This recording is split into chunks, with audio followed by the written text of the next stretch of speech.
বিশ্বাস থাকলে পথ নিজেই খুলে যায়। ভগবান দেরি করেন, কিন্তু অযথা নয়। মনের শান্তি ভগবানের আশীর্বাদ। ভগবানের উপর ভরসা রাখলে ভয় দূর হয়। বিশ্বাসই জীবনের সবচেয়ে বড় শক্তি। যা হয় ভালোর জন্যে হয়, ভগবানের ইচ্ছেতেই হয়। কঠিন সময়ে ভগবানই সেরা ভরসা।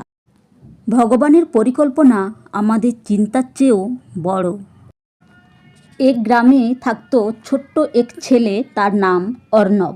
সে খুবই সরল, হাসি খুশি, কিন্তু একটা বিষয় তাকে সবসময় ভাবাতো, ভগবান কি সত্যিই আমাদের কথা শোনেন?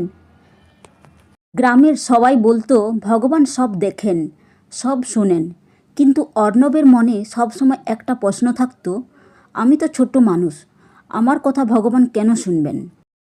একদিন গ্রামের পাশের জঙ্গলে আগুন লেগে যায়।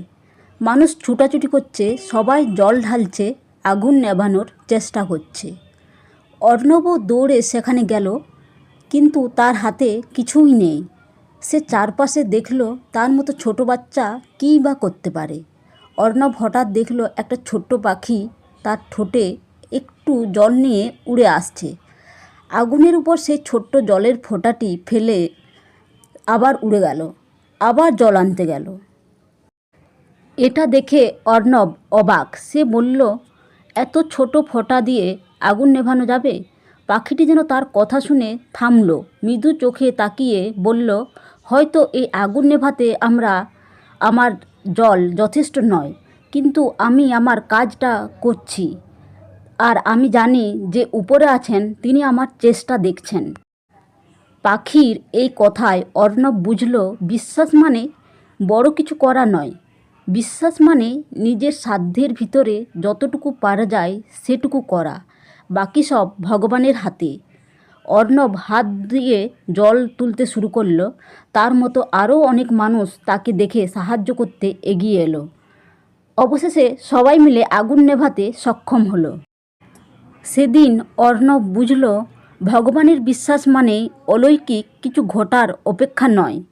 বিশ্বাস মানে সৎভাবে চেষ্টা করা আর মন দিয়ে ভরসা রাখা যে তিনি আছেন, তিনি দেখছেন। এই গল্পের শিক্ষা হলো, ছোট চেষ্টা কখনো ছোট নয়। বিশ্বাস মানুষকে শক্তি দেয়। যেখানে আন্তরিকতা থাকে, ভগবান সেখানেই পথ দেখান। বন্ধুরা, আমার এই গল্পটা কেমন লাগলো অবশ্যই কমেন্টে জানাবেন।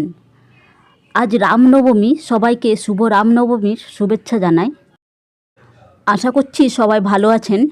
আজ আমি রান্না নিয়ে আসিনি, আজ আমি আপনাদের সাথে একটা গল্প নিয়ে এলাম। আর তাছাড়া এখন সিলিন্ডারের ক্রাইসিস চলছে, সেই জন্য এখন রান্না করার জন্য একদম সময় পাচ্ছি না।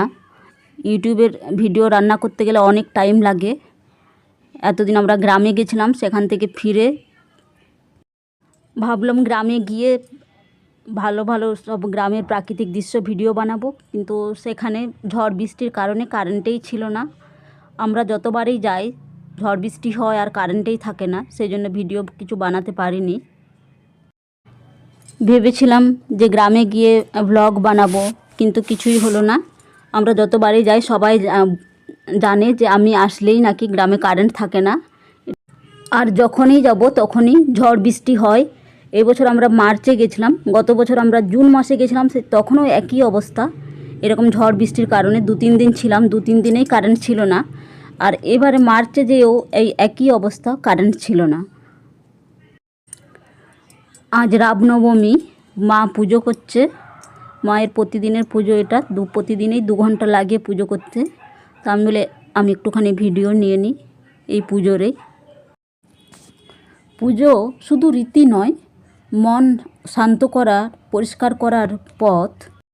ভগবানের ধ্যানে মন যেমন শান্ত হয়, তেমনি শান্তিও কোথাও নেই। শান্ত মনই ভগবানের কাছে সর্বশ্রেষ্ঠ প্রার্থনা। পুজো মানে মনকে শান্ত করার এক বিরতি। আমার মাকে নিয়ে এসেছিলাম, আমার মা আজকে চলে গেছে। বন্ধুরা, মায়ের পায়ের ব্যথা হয়েছে, এখানে ডাক্তার দেখাবার জন্য মা এসেছিল। মাকে ডাক্তার দেখানো হয়ে গেছে, মা চলে গেছে। মা 8-10 দিন ছিল আমাদের সাথে। সেই জন্য সময়ও পাইনি রান্নাবান্না করার। আজ মনটা খুব খারাপ, মা 8-10 দিন ছিল।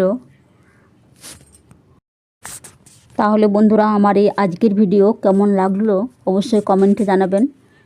ভিডিওটা ভালো লাগলে লাইক, কমেন্ট, শেয়ার, সাবস্ক্রাইব করতে ভুলবেন না। ভালো থাকবেন, সুস্থ থাকবেন।